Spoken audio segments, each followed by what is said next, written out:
In a small Italian town during World War II, one woman's beauty became her greatest punishment. Every man desired her, every woman hated her, and one young boy watched her story unfold in silence. This is Malena, 2000. The events of this film take place during World War II. The movie begins in a small town in Italy, where government officials walk around the streets announcing that everyone must turn on their TVs and radios at noon. The leader of the country is about to give an important speech that everyone must listen to. Then we meet a young boy named Renato, who goes with his father to buy a new bicycle. While purchasing it, the mechanic explains how to take care of the bike. Once Renato understands, he happily rides through town to show it to his friends.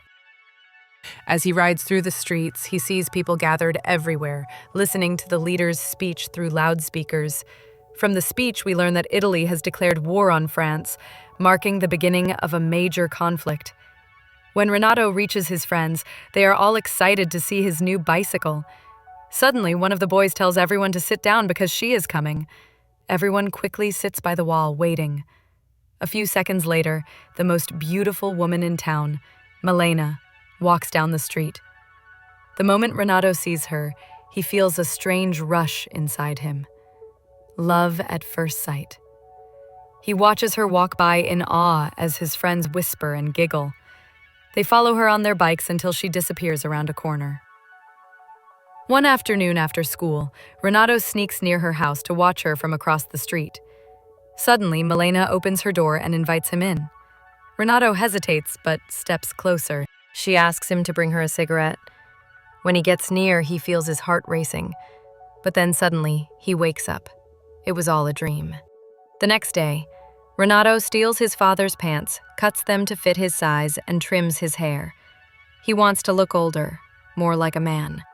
But when his father finds out, he beats him for ruining the pants. Despite the punishment, Renato can't stop thinking about Malena.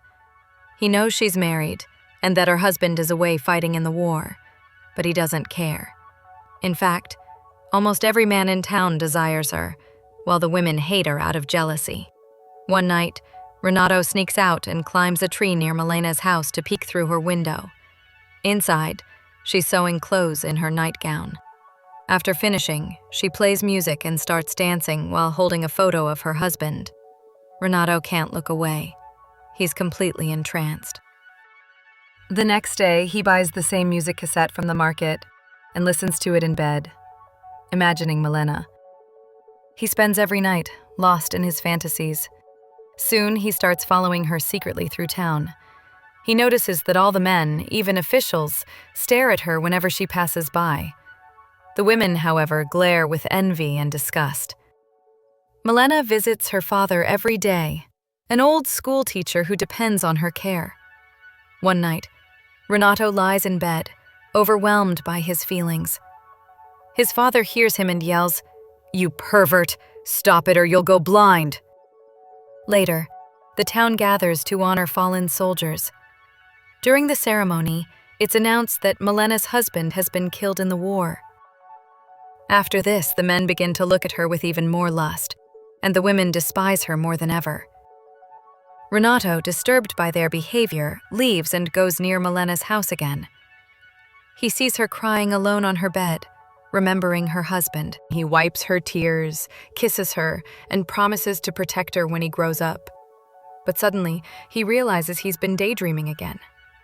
A few days later, he goes back and steals one of her undergarments hanging outside to dry. That night, he keeps it with him, imagining her. The next morning, his father finds him holding it. Furious, he beats Renato. His mother burns the stolen garment in shame and locks him in his room. Renato refuses to eat for days. When the doctor visits, he tells the parents that the boy just needs some fresh air. His father finally lets him out again. That night, Renato climbs the same tree near Malena's house and sees her with a government officer. After the officer leaves, another man, also obsessed with her, confronts him, and they start fighting. The man's wife shows up with police and causes a huge public scene, yelling that Malena is destroying families. Soon, the entire town turns against her. Malena's father disowns her, and she's forced to go to a lawyer to defend herself. The lawyer, too, desires her, but he helps her win the case. Afterward, he goes to her house, starts dancing with her, and then tries to force himself on her.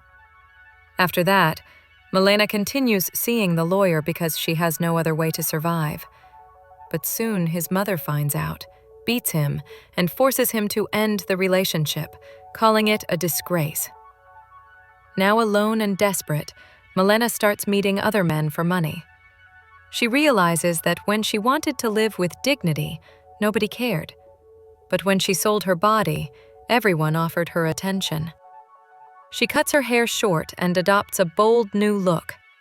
The next day, she walks through town, and all the men stare at her again while the women burn with jealousy. When she sits down to smoke, several men rush to light her cigarette. Malena finally understands how cruel society is. Renato watches everything and feels heartbroken. Every night, he sees strange men coming to her house. His obsession drives him nearly mad. His mother takes him to church thinking he's under a spell, but his father understands what's really happening. The next day, his father takes him to a place where he can release his frustrations, and soon, Renato begins to recover. Soon the war ends and the whole town celebrates, but the women, filled with hatred, decide to punish Malena. They storm into her house, drag her into the streets, tear her clothes, and beat her brutally while the men just stand and watch in silence. No one dares to stop them. Humiliated and broken, Malena leaves town. A few days later, her husband returns, alive, but missing a hand. He learns what the townspeople did to his wife and is filled with sorrow and shame. Renato secretly writes a letter to him, explaining everything that happened and assuring him that Malena was always loyal, only forced by hunger and loneliness. The husband reads the letter and sets out to find her. After some time, we see life return to normal. Then one day, Malena's husband returns to town, with her by his side. She walks beside him with pride and dignity, while everyone stares in silence, shocked by their courage. Later, Malena goes to the market to buy vegetables. The same women who once beat her now greet her politely, saying, "Good morning." She hesitates for a moment, then smiles and greets them back. As she walks home, some items fall from her bag. Renato rushes to help her pick them up. When she's done, he calls out, "Good luck, Malena." She turns, smiles warmly, and thanks him. The film ends with this touching moment. If you enjoyed the film, don't forget to like the video, subscribe to the channel, and turn on the notification bell so you don't miss any of my future content.